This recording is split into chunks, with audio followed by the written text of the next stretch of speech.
The Beatles' stolen drum kit story. Alright, so here's a story that sounds completely made up but is 100% true. Ringo Starr's first drum kit with the Beatles was literally stolen, and the guy who stole it had absolutely no idea what he'd just taken.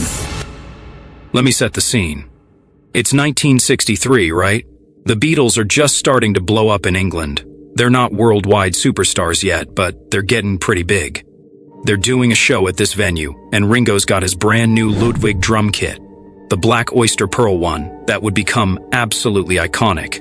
You've seen it in a million photos. So they finish the gig, they're packing up, and someone just walks out with Ringo's entire drum kit, just loads it into a van and drives away.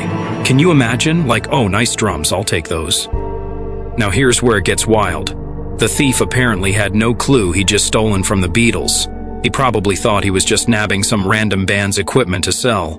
This was right at that moment where the Beatles were famous in Liverpool and starting to get known in London, but you could still potentially not know who they were. The drum kit disappears. Just gone. Ringo's devastated because he'd only had it for a few months, and this wasn't like today where you can just order another one online. Ludwig drums were American, and getting them shipped to England was a whole production. Plus, that specific drum kit had already been in photos and on TV. It was becoming part of their look. So Ringo has to scramble to get a replacement kit for their next shows. And the Beatles team is freaking out, calling every pawn shop and music store in London, trying to track this thing down. Here's the absolutely bonkers part. The drum kit showed up like 40 years later. Some guy had bought it at a flea market in the 1960s for basically nothing. He'd been using it in his basement for pub gigs and practice sessions for decades, completely unaware that he was playing Ringo Starr's stolen drums. His son eventually figured it out when he was looking at old Beatles photos and was like, "Dad, I think those are your drums." And the dad's just sitting there realizing he's been casually playing one of the most valuable drum kits in rock history while watching TV in his basement. When it finally came out that this was the stolen Ringo kit, it ended up being authenticated and sold at auction. And get this, it went for over $500,000. The guy who had been using it for pub gigs probably almost had a heart attack. Here's my favorite detail about this whole thing. Ringo apparently wasn't even that mad about when he found out it had been recovered. By that point, he'd played on hundreds of different drum kits, owned dozens of Ludwigs, and become one of the most famous drummers in history.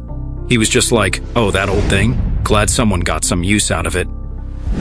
The replacement kit that Ringo got after the theft became even more famous than the stolen one. That's the kit you see in most of the classic Beatles photos and performances. So in a weird way, the theft actually ended up creating an even more iconic image. There's something kind of perfect about this story though, right? Like, imagine being the thief and later realizing you stole from the Beatles. Or being the guy who bought stolen Beatles drums at a flea market and just casually used them for 40 years. It's such a reminder of how wild that era was. There was this brief window where the Beatles were becoming the biggest band in the world, but you could still theoretically steal their drums and not realize what you'd done. And somewhere out there, there's probably still Beatles gear floating around that nobody knows about. Random guitars in attic storage, tambourines at garage sales, harmonicas in junk drawers. The Beatles went through so much equipment in those early years, playing constant shows, and stuff just disappeared all the time. But yeah, that's the story of how Ringo's drums got stolen, disappeared for 40 years, and ended up being worth more than most people's houses. Rock and roll, man. So, if you enjoyed this wild Beatles story, do me a favor and hit that like button and subscribe to Groovy Tunes with Del.